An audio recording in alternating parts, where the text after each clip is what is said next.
All right, so thus we begin. So Lauren, as you may have mentioned before I clicked on, we had a conversation with Ira and Pete. And I mentioned to you guys last meeting, we had some both procedural issues that we had questions on that sort of we had an unusual understanding of in the prior group. And also I had a nice conversation with Ira prior just about ways that charter review commissions work with outside counsel, types of review, and really to serve as a resource for us. Somewhere in the middle of this, I'd spoken to the first selectman so that she knew that we were, engaging counsel, and she, understood and approved this. So that being said, I'll tell you that Ira and Pete, well, you have a nice mix of some faces you may know, Noreen and Joan, and others who are new volunteers and tend to ask the disarming questions that we wish we would have thought about earlier. So that being said, I guess we have no members of the public, so we can skip over that part. Any questions from the commission members before we turn it over to the attorneys to chit chat with us? The next thing on the agenda, Joe, was just quickly approving those minutes from the last meeting. I always forget minutes. So moved. Second. Then can we write they were improved enthusiastically? I think that would be appropriate, don't you? Nope. Good. All right. All in favor?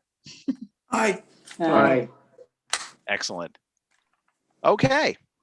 That being said, I'll turn it over, Ira, if you'd like to talk to the group and tell us a little bit about what you think and where you are in your looking to help us. Sure.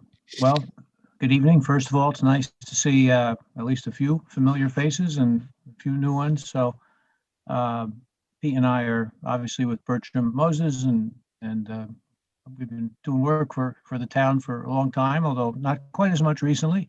So it's nice to sort of get back into the mix here. We're going to talk about the Charter Revision Commission, obviously.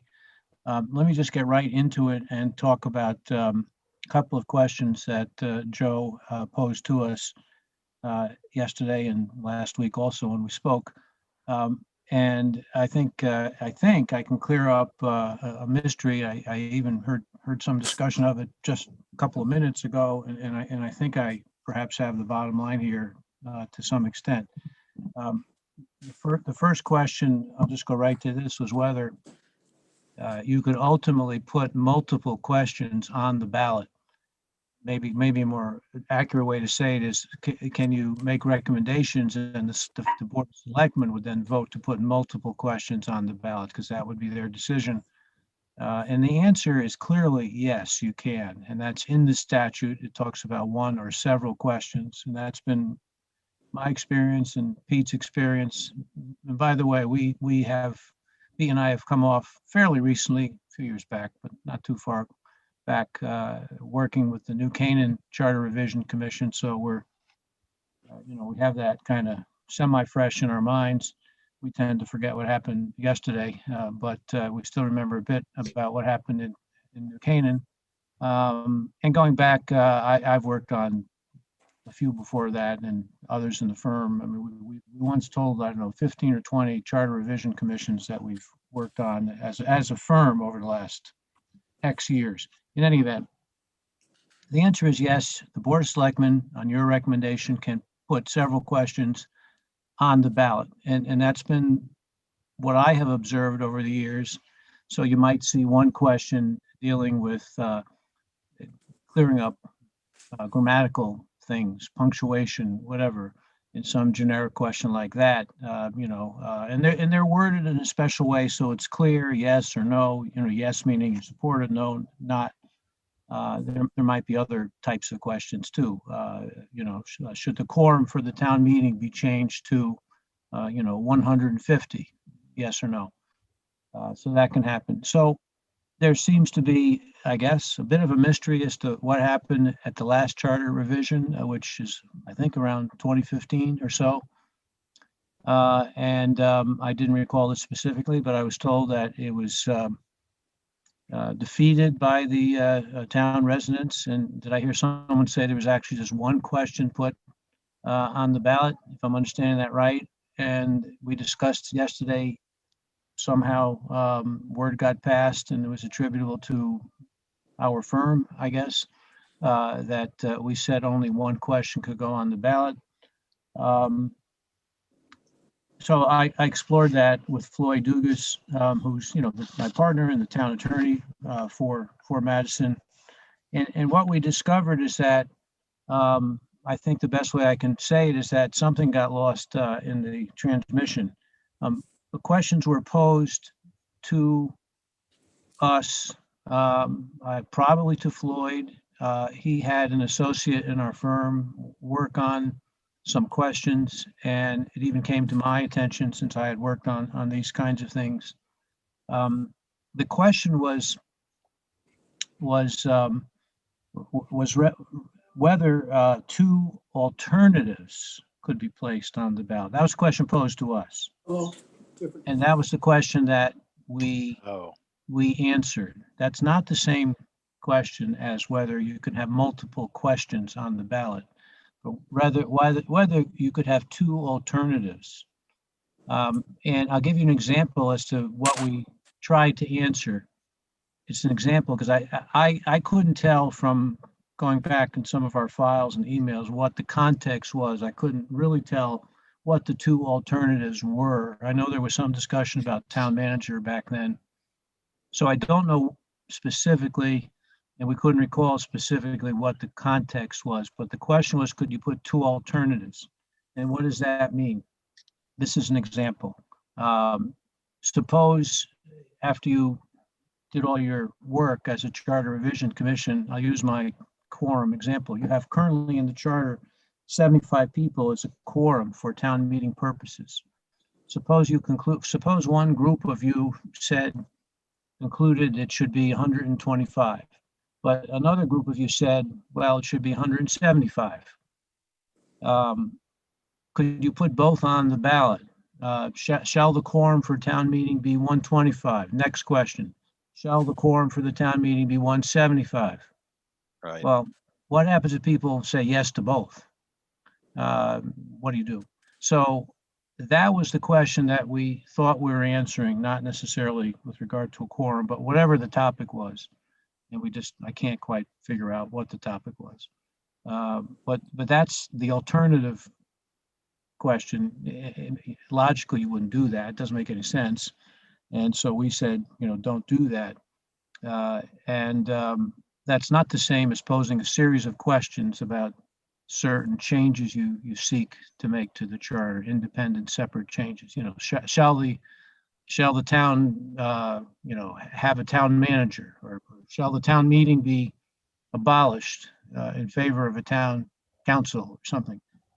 You'll come up with a recommended report at the conclusion of this process. You'll present it to the Board of Selectmen, and there'll be certain recommendations, and those will go on, on the ballot. And framing the questions is a big part of, a part of this job, and making sure they're clear and all that. That is what I think happened. Somehow it got transmitted to whom I do not know, and how it worked its way through to selectmen or whomever back then. I do not know that either. Something got lost, I think, in the translation. And that's my best explanation of what happened last time. So I guess structurally, one concern I had, because when we were talking about it, it had been relayed to us as an opinion. And one of my operating assumptions is if the town's holding an opinion that says X and we do Y, I need it cleaned up. But it sounds like what you're looking at is we never received an opinion that needs to be corrected. That the opinion, the communication you gave us, doesn't even sound like it was an opinion, was, hey, don't put alternatives on ballot. But that's still true. So we don't actually need something from you to correct going forward. Is that right? As best as I can figure it, Joe, that's correct. I talked to Floyd after you and I spoke. He went back into our email system. He went back into our archives, and he came up with some emails. I don't know how exhaustively he looked through all of our earlier files, to be honest. I can Yeah. check with them again. If you don't have anything in your file of an opinion, well, maybe you will have an opinion, but I'm very doubtful that anyone said you can only have one question on the ballot, because the statute says expressly the opposite. Yeah. I doubt you're going to see that in writing. Okay. Because it's not correct. So we're good. So we're free to, I think to, commission, I think it makes a big difference to us because we can do lots of cool things now. After our public hearing, we can form a style committee. We can form we can crack into a couple of pieces, though. Pete and I are going to address the way to do that and, not get into trouble. But it does mean that if we know we're working on multiple questions, we can divide according to interest periodically, then recombine and then divide again. And I think that's nice. It administratively, I think it shortens our job. Are you gonna? Joe, may I ask Go a ahead. question, Joe? Just for Please. clarification for me. The Charter Review Commission forms the questions, that's what you're saying. Do the selectmen have any impact on how these questions are framed? Well, they have to make the decision as to what to put on the ballot. I mean, I think in our experience, framing the actual questions is sort of a collaborative thing, and we try to help. I mean, the goal at that point is to make sure they're clear and easy to understand for the citizens. So that's my recollection of how it worked. I don't think it was a. They have to make the threshold decision that, yes, we're going to put these issues on the ballot, whatever they are. I'll keep using my quorum issue because it's easy for me to understand. Yes, we'll put that on the ballot. Pete, is that your sort of recollection how it's worked in the past? Yeah, it is. Ultimately, after the Charter Revision Commission does their report, submits it to the Board of Selectmen as the appointing authority, and they either make changes or don't. But once that process is finalized, then the actual questions that go on the ballot are simply going to be, in fact, in New Canaan, the commission itself, with our help, drafted the questions to go onto the ballot. The Board of Selectmen didn't actually take part in the specific language of the questions that ended up on the ballot. So the Charter Revision with our assistance sort of offered the questions to the Right. selectmen and they approved it. I guess that was the sequence, I guess, that we. So we gave it to them kind of, all ready to go, sort of. Well, we gave them the proposed revision, and then, I think in the case of New Canaan, the Board of Selectmen didn't have any revisions that they wished to make. Mm-hmm. So, because that triggers another, step if they do. If they don't, then it can go, eventually to the ballot. But the language of the questions is usually, it is a collaborative effort, but it's the commission, with our help, I think, that sort of drafts those questions to be sure they're clear and that they make sense to an average person who's going to vote. But before we go any further, can I ask a quick question? Has your commission yet held a public hearing? No, we haven't noticed for the last week in February. What's the Okay. date, Lauren? Okay, and that's the hearing that's actually supposed to take place prior to doing any substantive work on the revisions. Right. So that's what's scheduled. Okay. Do you have Yeah. the date handy, Lauren? It's the 25th. Thank you. Yeah. So far, our commission activities have been. We did reading groups and read through the charter. We met with the Board of Selectmen since they didn't give us charging information, and we asked them, "Why'd you do that?" So, to figure out the motivation behind forming the commission itself. And we met with you guys. And then our next step is next week. I think we'll talk a little bit about public hearing, and I'd like to have a conversation about outreach because I'm sure every municipality you talk to is worried that nobody shows up to stuff. I almost feel like we should, propose a uranium dump just to get attention. And then we'll be into our public hearing. It does bring up the other question I'd asked you, Ira, that I'd like to be clear, because there was a fair amount of uncertainty in the recollection of those of us that have lived through this before, that we could not meet with boards. So we, as I mentioned on the call, I was confident enough that we ignored that advice to meet with the Board of Selectmen last time. We met with 3 members. But I'd like to make sure that after that public hearing, it's gonna just the way these commissions work on the calendar, it's gonna shorten our clock enormously. If it took us 3 meetings to meet with the Board of Ed, for instance, to take 4 meetings, that's a month. So the idea that we can meet with boards overall. So is there anything to that, or is there anything special about engaging? Because at some point in time, we'd like to meet with the Board of Selectmen and actually talk a little more substantially. They gave their general concerns, but about actual items. We'd still like to talk with them individually as a body as well. But is there any red flag procedurally or thing we shouldn't or shouldn't do? Yeah, when you say individually, you mean individual boards. I guess that's what you mean. Or as a or- commission, allow individuals to come and give testimony. Well, I think you could do either. I'd worry. Well, I guess individual selectmen can come in and Yeah, they're just members testify. of the public. It's in public. Yeah, that they can't speak for their whole board, but I think you have flexibility as to how you gather data and information and suggestions. Not sure where it came up that you couldn't talk to the Board of Selectmen. I mean, if anything, I think you probably need to talk to the Board of Selectmen. So I'm not sure where that came from. I mean, I think different commissions, charter commissions have done it in different ways. So some of them, break up the Charter Revision Commission into smaller groups to accumulate data. If you do that, the smaller groups are subcommittees. They're subject to all the FOIA requirements. So that's one way to do it. Subcommittees should notice their meeting and you could take information and testimony. They're all public meetings. People should identify themselves, and you could do it that way. You could meet as a whole, I think, and meet with different other boards and commissions, invite people to your meetings to come in and testify. I remember there was, a discussion in New Canaan, for instance, as they have an elected town clerk. There was some discussion, should that charter provision be changed to an appointed town clerk? I can kind of picture the town clerk coming to a meeting of the charter revision to give her opinion. They stuck with the elected town clerk. So individuals can come. You can set it up, I think, pretty much as you want to do, as long as they're public, on the record.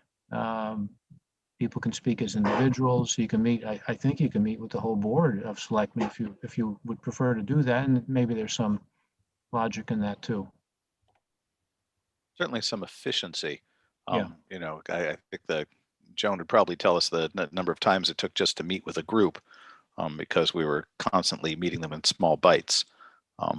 So that being, any questions so far from the group? I mean, this sort of clears up 2 big items that we inherited.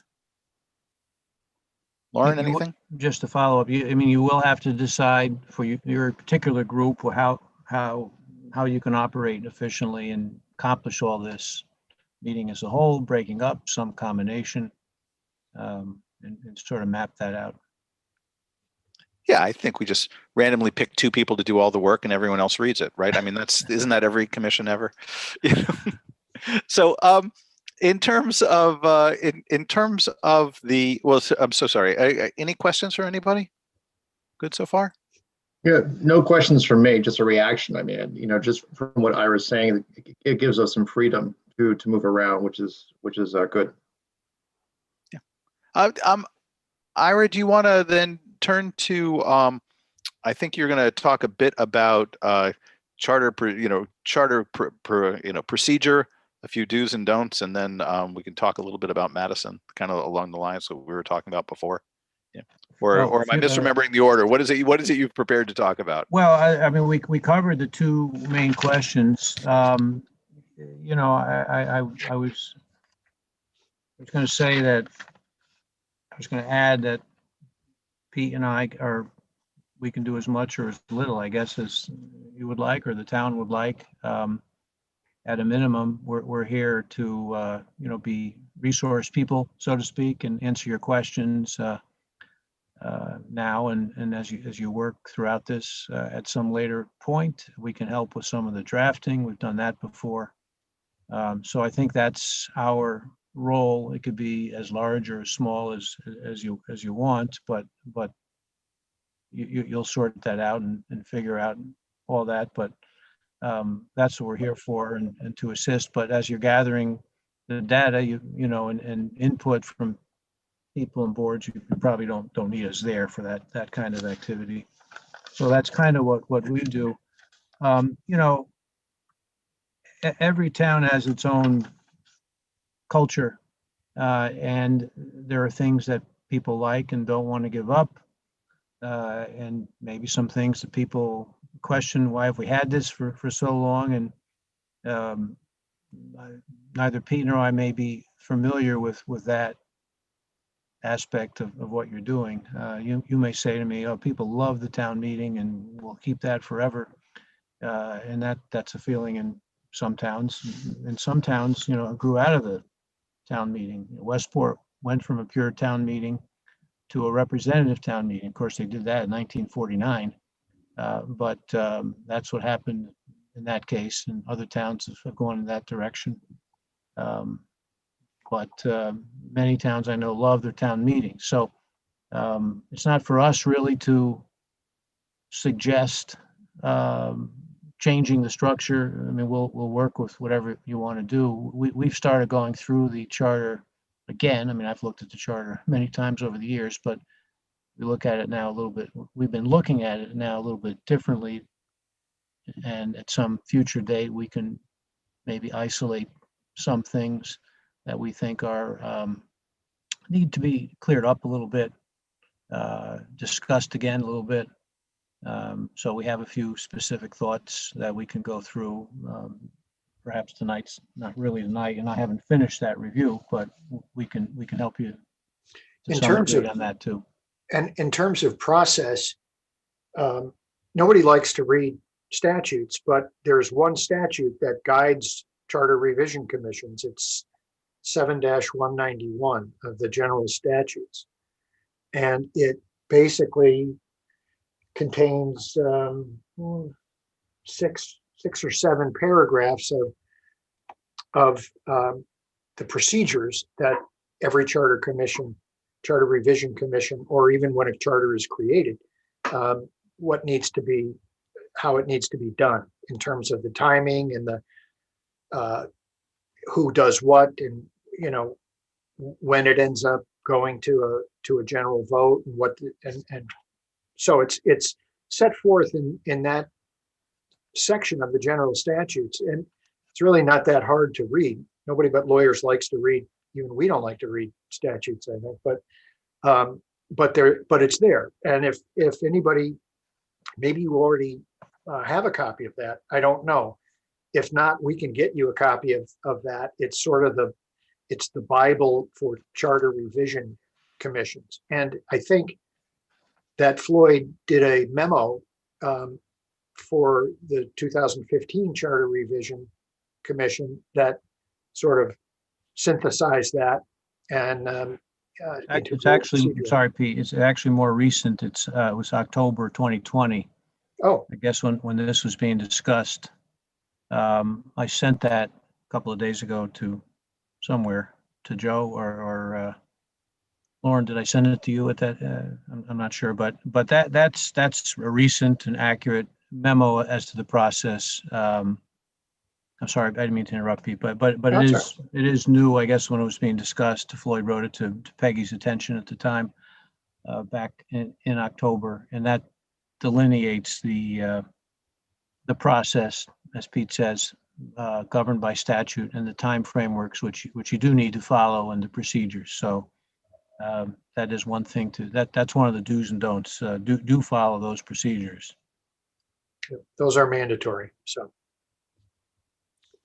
And Lauren, I think you'd reviewed the rough outline of that in our first meeting, if I recall. Okay. So you I can- put a link, I put a link to 7191 in the chat for anyone that's interested. It's short, but it's mostly, I would argue it's somewhat vague as to what we do in this particular part and much more detailed once we get to our report and generate the Yeah. stuff that we do. Yeah. It strikes me that it's very focused on what the selectmen do, what we do, and how we get it out to a vote. It's Right. definitely a procedural statute, not so much a substantive statute, but that's, in a way, that's the nature of home rule. So that's the Charter Revision Commission, it's to make a lot of those determinations on what you think is important and what you want to do and how you want to do it. That's not set out in the statute. Could I ask the both of you, just in terms of kind of best practices for charter review commissions, how, when you've seen it done well, it's not really a legal commission, but you guys have been involved in several of these things. When you've seen it done well, what makes it go well? Or maybe you should just tell us when you've seen it go badly, don't do that. I'll take either end of the advice. One of you wants to be good cop versus bad cop, but is there anything that you've been part of that looks to you to be a good thing or bad thing to do off the bat? Well, one thing, Ira, I don't mean to step in too much, but Oh, go ahead. generally, my experience is that when there's a Charter Revision Commission formed, there's a reason. Typically, Charter Revision Commissions are formed because something isn't working, or somebody within the town has a desire to maybe do something a different way.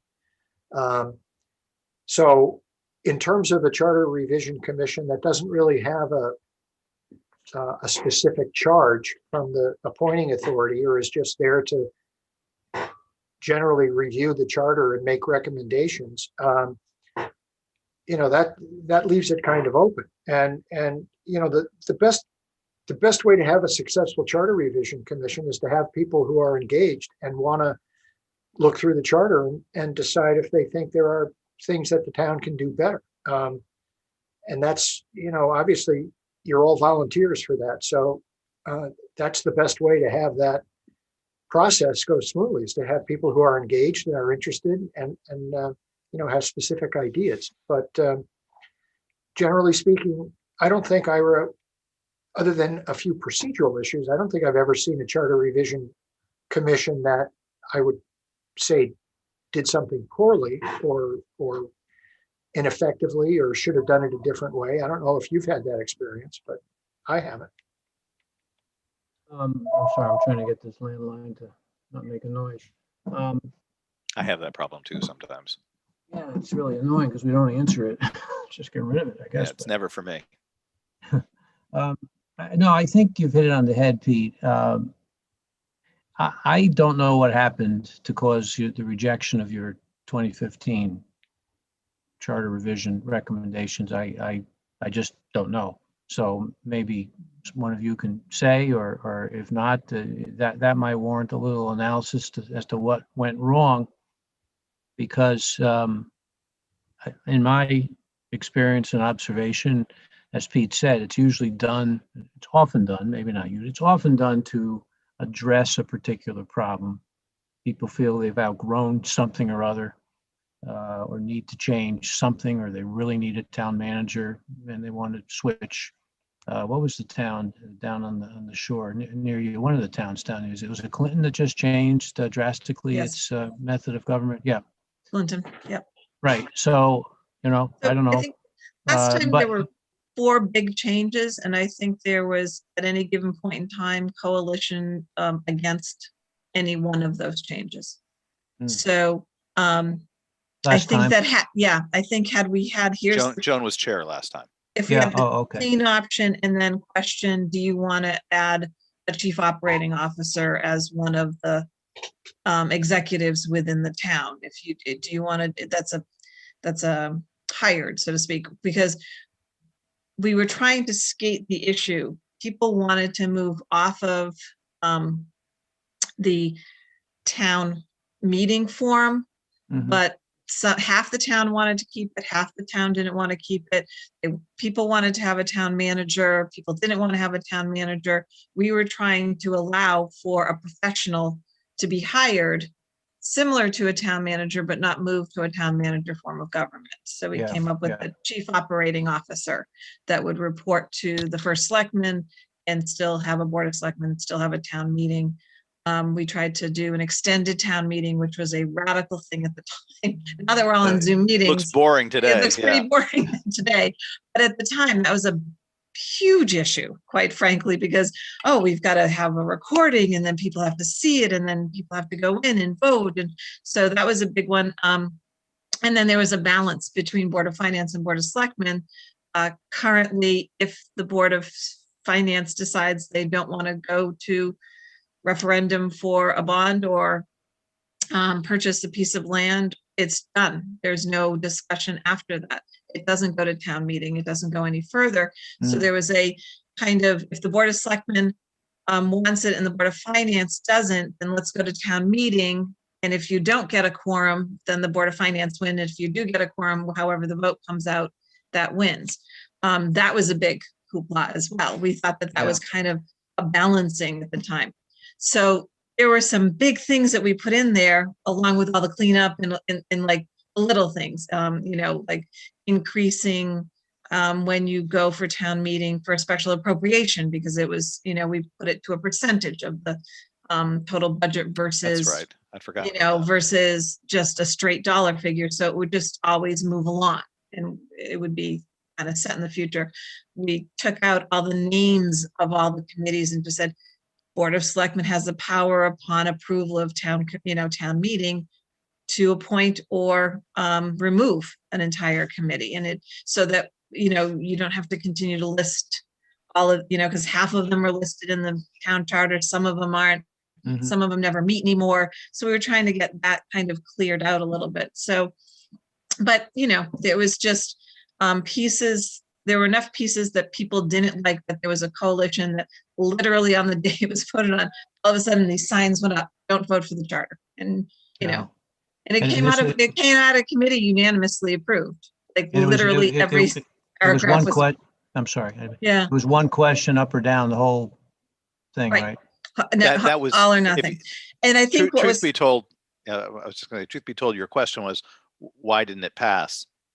The procedure is why it the didn't, portions of it didn't pass. right. So, because I have to believe that we're going to be using a lot of that work, particularly on the review part, as the basis for what we'll be doing in terms of the fix 'em up part.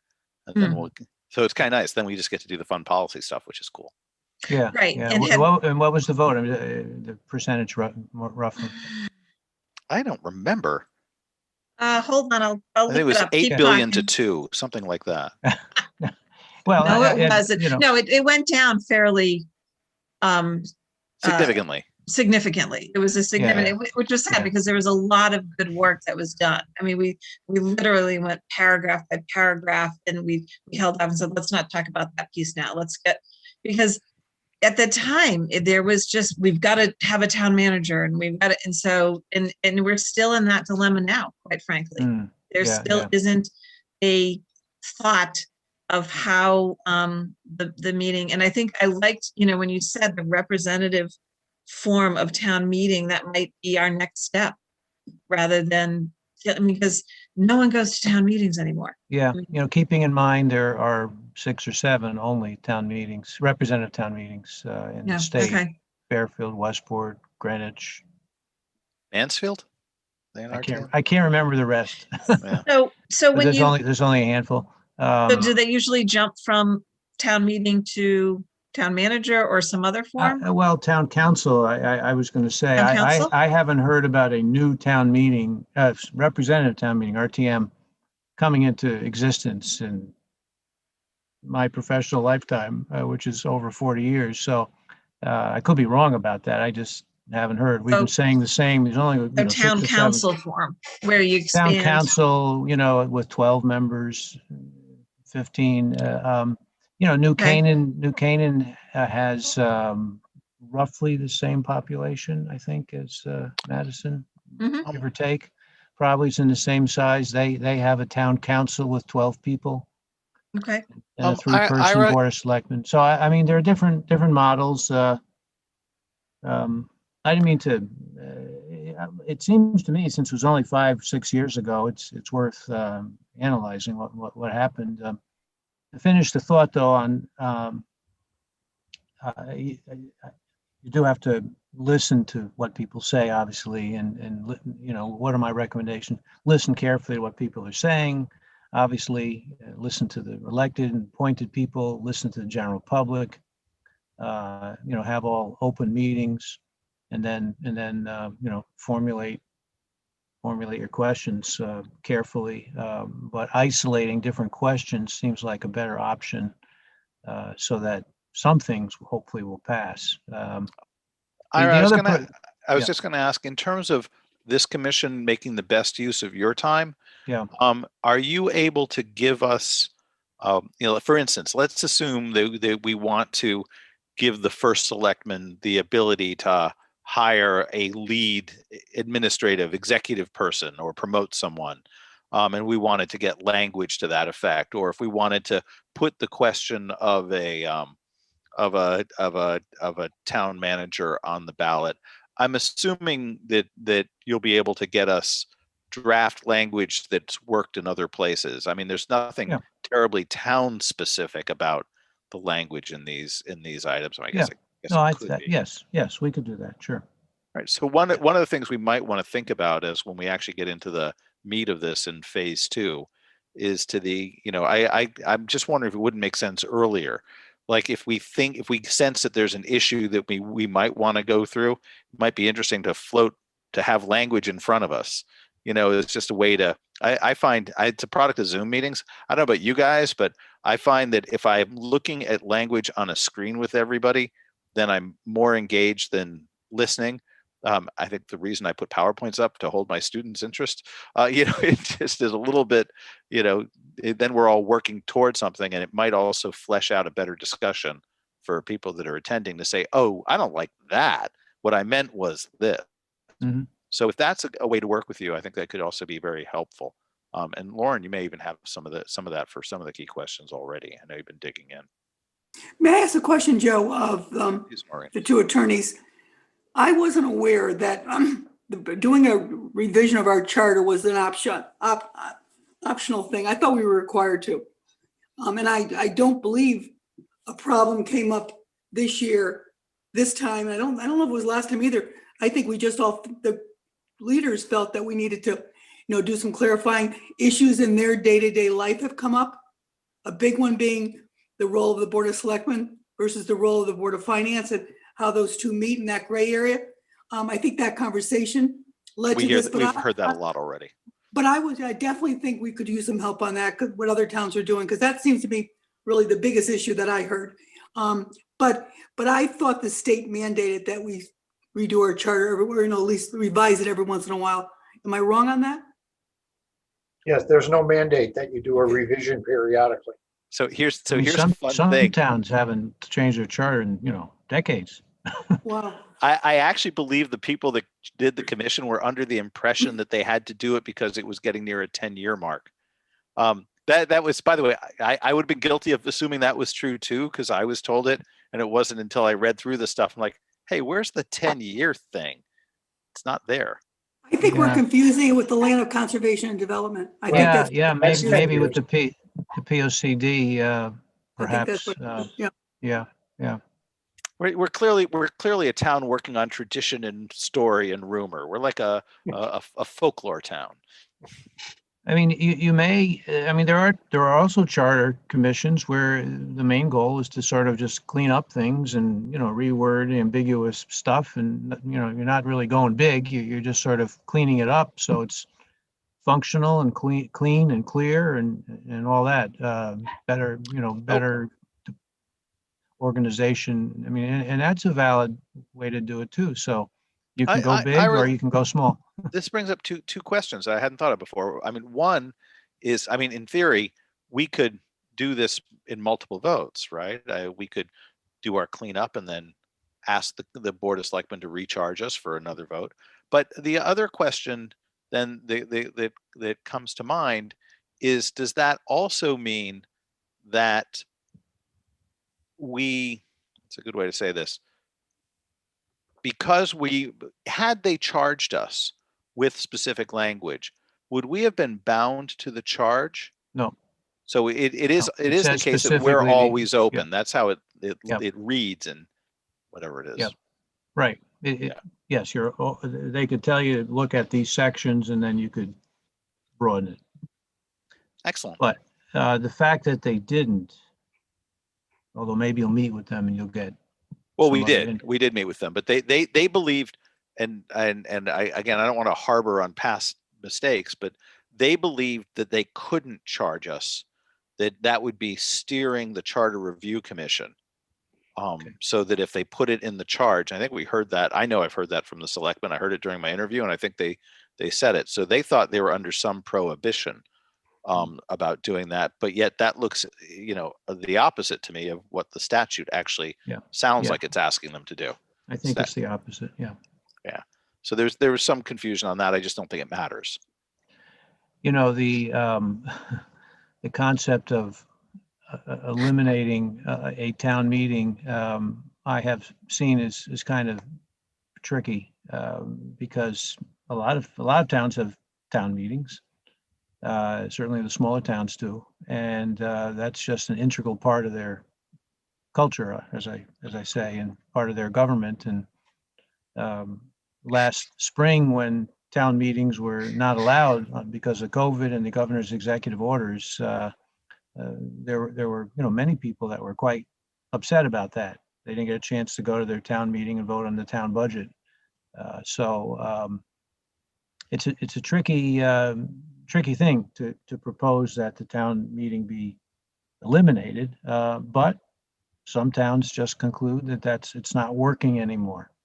You never get a quorum, and it's too much to go out at night and whatever. Yeah, go ahead, Dave. I think in Madison, people like the idea of the town meeting more than they like the actively participating in it. And I think that's the biggest challenge. Yeah. I do think one of the things we may end up talking about at the very least due to dates is our budget process. Personally, I always kind of like those meetings. When I was Board of Finance, I liked that nobody showed up because I took it as a sign we're doing a good job. And when the room was full, then nobody ever showed up because they wanted to cheer it on. So it's usually one of those moments. To Doreen's question, though, would you be able to produce samples of anything that you think is where the definition between the Board of Finance and Board of Selectmen has come through loud and clear? And that strikes me as one of the things that will come out in the public hearing. So I suspect that's going to be one of our earliest items. And the way, personally, I phrase it is that having served on both boards, I could have caused a lot of ruckus on either. The definitions are highly imprecise and the procedure is wonky.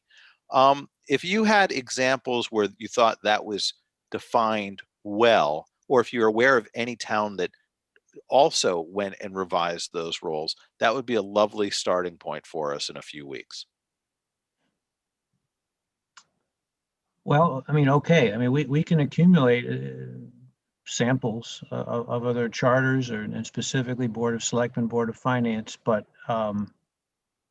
question is what is the objection? I don't have a good feel for do you want to make a stronger Board of Selectmen or a stronger Board of Finance, or some towns have an appointed Board of Finance as opposed to elected, and there's a lot of variables, and it would be helpful to have some understanding as to what the concerns maybe that's are. that's helpful too. Maybe our first task then on that issue would be to meet with the boards and find out what's wrong, and then send you like bullet points on here's the stuff we're hearing. Got anything that fixes that? Because some things that we anticipate as being board definitional is almost surely budget process in a separate section of the charter, as well as special appropriation. Some of this lies in the procedure and not necessarily in section 4 on the boards. And keep in mind that you're also restricted by what's in the general statutes in terms of the powers and duties of the Board of Selectmen and the powers and duties of the Board of Finance. Madison is not what we call a special act charter. Right. It's a home rule charter. So special act charters have a little bit more leeway because they can, to some extent, conflict with state statutes because the special act is on the theoretically the same level as a general statute. So both adopted initially by legislatures, the state legislature. So much of what you have is, we can't compare Madison to a special act charter town that might have, where there might be different powers and responsibilities for the Board of Finance and the Board of Selectmen and whomever. So the state statutes will limit to a large extent what you can and can't do in your charter. Yeah, no, that's a very good point Pete just made, because some of the ones I'm thinking about, Westport is a special act charter, so probably doesn't serve as a particularly great Surprising. example. Yeah, from the late 50s. So we do have to be aware of that. There's only so much you can say or do. You can clarify language that maybe not clear, but can only give so many powers, I guess, to those boards. Go ahead, Joan. Pursuant to the statute. And is that all in the statute that you sent us, or is there other statutes that do the definition on the board of? You can forward that to us. That would be great. And then we're all kind of wonky. We don't mind reading. Yeah, well, there are tons of statutes on municipal powers and powers of various boards and commissions. Mhm. Most of but not all, are in Title VII, which is where that statute came from. Some are in Title VIII, which is land use. Others are in Title X, which is education. So there are literally hundreds of statutory provisions that talk about various boards and commissions and what their power is. And the current charter, has language in it that's appropriate, which basically limits the authority of, it basically cross-references the statutory authority. She'll have such powers as are set forth in the general statutes. That's kind of a language that's used a lot in charters. And then, to really know what they are, you got to go look in the general statutes. But by saying that in the charter, you're not exceeding authority or doing something that's not allowed. So, Yeah, I saw, so, and therefore, I would say, I'm not sure it would be too helpful for us to sort of isolate a couple of statutes and say, take a look at this one on the Board of Finance and there's a lot of stuff in the statutes. We can approach it any way you want, but I wouldn't want you to get too bogged down with pouring through statutes. I mean, we as municipal lawyers have enough trouble trying to understand it ourselves. Okay. But that's kind of what we're here for, to help. And questions come up, that's what we do. A lot of the time, someone will call and say, are we allowed to do this under the statute? And so we go through the statutes and try to. Ira, figure it you out. brought up clarification. I think that's what we're talking about. Our charter definitely addresses responsibility of each board. Yeah. But the lanes have gotten sort of mixed up, and it's being done by people, not, it happens, interpretation. I think we just want to help these two boards to be able to function a little bit better. They've all asked for help on this. Yeah. All right. Well, we can certainly clean up the language. That we can do. That's probably not the first order of business. No, I have a burning question though, and it Go, kind of please. bounces off of this.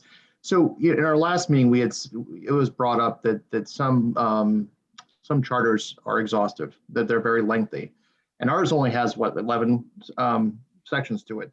In your experience, what is better, having a smaller charter or a much larger charter that clearly spells everything out? But have you seen any successes with those, with the substance of the charter, how long it is? well, Ira, you were saying when we talked the other day that you thought that this was a long charter. Yeah, I mean, maybe it was the hours that I was reading it or, as I was reading it online because I was reading it online. So, I, I, yeah, I said to Pete, I said, it's a long charter. So I don't know. It's, um, I don't know, in printed form, most of the towns we deal with, it seems to me, are, longer charters. And if it's clear, I guess as a general statement, if it's clear, I'd rather see, things articulated so that it's clear to a reader and to people in government. You don't want to make it too exhausting. I mean, I've seen charters that say, the meetings for this board shall be Tuesday night at 7. Well, you don't want to put that in a charter. We have a few problems like that, but most of that's Yeah. centered around the budget. Okay, you got to be careful because you tie your hands, and so if it's too short, it's probably not helpful. I'll leave it at that. And keep in mind that the charter is the generic law of the town, but then there are ordinances that get adopted as well. So it's ordinances are certainly easier to adopt, repeal, and amend than the charter is. So sometimes things that feel like maybe they should be in the charter can also be done via an ordinance. Yeah, and a lot of, on my shelf at the office, I have, a lot of books, printed books, the charter and the town ordinances, the code of the town, and the ordinances, as Pete says, are usually much longer. And so when questions come up, we look in the charter. Sometimes you find the answer there, and if not, you look in the book of ordinances and you find the answer there. So a lot of stuff is covered outside the charter. So if I could cut in, we're in the last 5 minutes of our meeting. So are there any last questions for the visiting Illuminati to assist us with the charter? Or for us, if you have any questions. So Ira and Pete, I think then a logical step. So we'll be, this commission will meet next week. Then the following week we have our public hearing. And what I think that we would probably then look for you to do at some point in time is when you finished your review, have you come on back. But maybe what we'll do is we'll keep a running list of questions as we're going through our meetings. And that way we can be most efficient. And we'll plan to have you certainly review the charter when we start working with writing, or ask your assistance if we think something's trickier to draft. Does that sound like a reasonable way to work with you? Yeah, that does. So our goal at the moment is sort of keep plowing through the current charter and come up with sections that maybe raise questions. Yeah, pretty much. Since you've done several charter reviews, if you have something to say like, what the hell is that? That's what I'd really love to know, right? That would be because we are in the fish can't tell if what the water is like. We exist within the confines of one charter. So if you can use your experience having done several to see anything that looks odd to you or excessively detailed would be interesting, or items that you don't normally see in a charter that are regulated maybe as an authorization but are reduced to ordinances or functions of the Planning and Zoning Commission, that would be great. Any other send-off thoughts from the commission? Just Joe, just make sure, and Lauren, just if you have that date set when we're invited back, just give me as much notice as you can so we can schedule and have everything put together properly. Excellent. No further questions, but Ira and Pete, thank you so much, for All coming. right, well, thank you all and good luck with this. Big Thanks, guys. job. Okay, we'll see you all Yeah, soon. thank you. This was very helpful. Okay, Good. great. Have a good night. Thank you, Matt. So commission, don't go. So what I thought we'd talk about is what we'll talk about. I was thinking that in our next time, because we're going to be meeting, but we're again in our sort of research phase before the public hearing. What I thought we could maybe talk about next time is the public hearing, outreach, how to get the word out. It's non-charter specific, but it's something that I'm super worried about. is that we're going to do a lot of hard work, and kind of like Joan said, you know, all it takes is for 15 people to spot something at the end that they don't like, and you know, you can undo anything or do anything, you know, is the problem. So it'd be kind of nice to think about ways to talk. So that's what I thought we would do next time. Lauren, is there any other particular burning topic you think we should address beforehand? You know, could also probably start to talk a little bit about procedurally how we want to function after we have these meetings. Like who are the groups we want to talk to? I mean, I'd love to hear from the Board of Finance. I've already, you know, done a preliminary text to Jean Fitzgerald, just to say, would you be interested in meeting? Of course she is. The Board of Ed, you know, but that's the stuff. We want the whole Board of Finance coming in as well. I think it's good to have, Absolutely. Yeah. It's more efficient for us. Jesus, I don't know how you did it before, Joan. If you had to meet everybody chopped up, I'm surprised it didn't take you 10 years. You'd still be here. Well, it's so funny because I save everything, and I was going back through my emails back from 2015 and 2014 even, and just going through agenda items and things like that. So I do have a lot of references, but the more you can get people in a room to talk about it is great. But then I remembered we had requested that we have a spot on the website, you know, comments for the current charter, and just anybody could comment. They had to give their address, so we knew that they were a town, you know, they lived in town, and we did get quite a few. We got 40 comments, and that was, at the time, that was pretty big when no one was really going online. So, you know, maybe thinking about that venue as well, because, you know, we're all in a pandemic, and somebody may say, oh, this might be fun to kind of look through. And I'm sure there were other people that were on the, you know, the governmental study and then wanted to be on this committee. And I'm sure we can get some comments from them as well. Lauren, maybe also between now and the next time we meet, if you could kind of think about ways that, because it's not like the Board of Selectmen hasn't been trying to talk. You know, if there's anything that's been effective in these last months to try and for us to glom onto. But so that's the type of kind of, you know, scheduling and communication back and forth I envision for next time. Is there anything else or anyone else you think you'd like to see before the public hearing? Does that sound like a reasonable idea for next time? Joe, I just want to comment on you know, the first part. You know, I'm interested in next week, and also from Lauren, because you gave us a kind of a primer on the FOIA. But you know, I've been talking to neighbors and friends in Madison, and a lot of them, they just don't, in their daily lives, don't come across like dates, you know, that there's meetings and stuff like that. So there is some kind of a disconnect between what we're doing and just, you know, being able to maybe intrude on people's lives to let them know what the schedule is. You know, there's nothing, you know, for most people that comes across on Facebook or things like that, at least in how they interact with it. So I am very interested to see what we can do to find a new way to reach out to people. Yeah, I mean, are we even on the calendar? Yeah. Because it's not on the main town, like the main view. And I think maybe one way to think about the chart. I mean, this is the conversation I think would be good for us to have, because I doubt if there were a magic formula, somebody would have it. Mm-hmm. You know, so I think the other part of it is to think about the charter as, what I'm really afraid of is getting in the way of doing something better.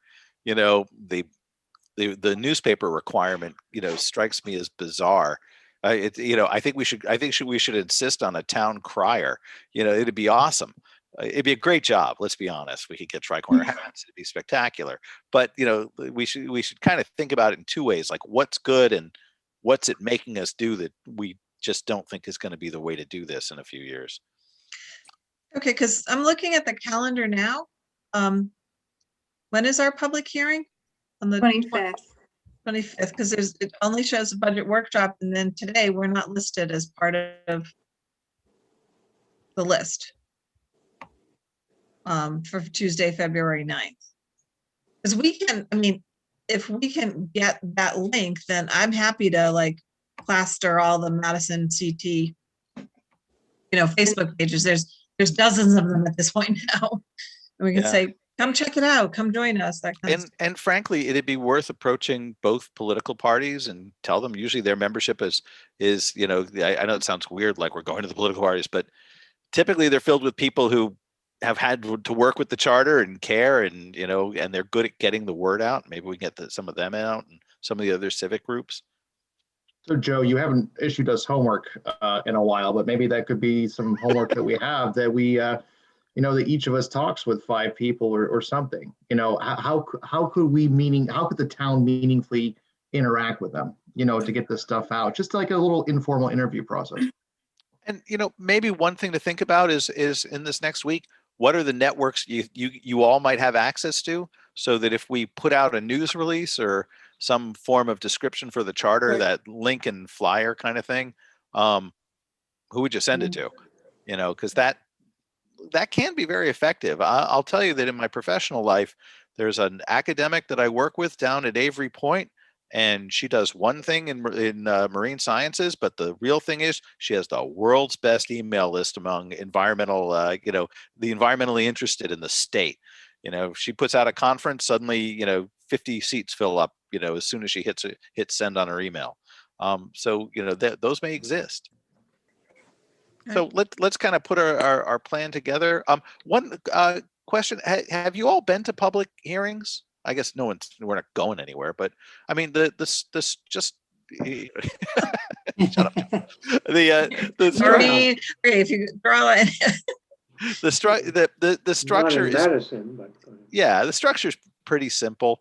You know, we normally we'd be sitting in Polson, the room would be, you know, 10% full, but we go, you know, I don't think we have anything to do other than talk about the fact that there is a charter, the scope of it. Maybe we should talk for a minute or two and define what it is, and we can sort of think about it. We should introduce ourselves, and then, you know, hope that we get people and ask for their comments and thoughts on town.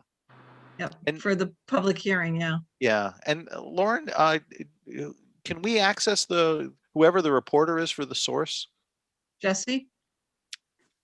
Yeah, I don't have a relationship with her. Do you ever contact her? Him. Can you maybe email her and say, you know, we'd like to talk? It's a He him. just, he just did an Yeah. article. Didn't he just do an article on charter review? He just Yeah. did one. Yeah, he did. Shows how Lee, close you I read the interviewed. source. This would be great if we worked on this to get the word out. You know, when this pre-group that was set, this government study, whatever, they were giving reports based on 2 people showing up at a meeting. We've got to do better. So I think we've got to all put our hats on and use They the also paper and had a everything to get the word out. They had a survey of over 100 responses too. So the survey actually had a lot more response than their individual meetings. Okay, all right. You know, that's something to talk about too. Yeah. What do we want to do? Do it. Yeah, there may be like points that we said, this is a good one for a survey. Let's throw it out there and see what And- people think. And one of the things I don't want to lose, you know, track of, to my mind, the fact that we can, aside from the fact that our hard work probably won't get, you know, trounced because we can split the questions up on the ballot, like that's kind of a nice thing. It really does mean that we can think about how we want to do things. So a point that Ira didn't make, but he made on the phone with us. So let's assume for a second we wanted to form committees of 3 and 4 for different issues to research. When we do that, we can't meet informally with anyone, but we could take group 1 and you meet, you're noticed, you have to put it in the town calendar. Lauren will put it there. People can appear. There will be a Zoom link, but it does mean we can, you know, in any given week, we can do 2 things. And because we're working toward 2 separate questions. And so we could, or even take, you know, take the grammar and writing to one and the new sections to another. You know, we can look at ways to divide the work depending on what we're interested in. For some things like talking to the boards, well, we should be a group of the whole. You know what I mean? Because that's just too important. And working our way through. So I like this a lot, both in the political fact. I like it because it was annoying to me when I read the statute when I was being interviewed. I'm like, where's all that stuff I was told? You know, but I also like it for the idea that I think it helps us with our workflow. Maybe make this a little more fun. We're past 6. We've been doing a miserable job at keeping to our defined time, but are there any other questions? Otherwise, we'll meet next week with talks about the public hearing, getting the word out, and then kind of put out some initial thoughts, and maybe we can start scheduling some groups to chit chat with. Great. And Great. to think about your Thank networks you. and Thank you. do it. Yep. That sounds All right. good. See you, everyone. Lauren, do you have Bye. a second to hold back?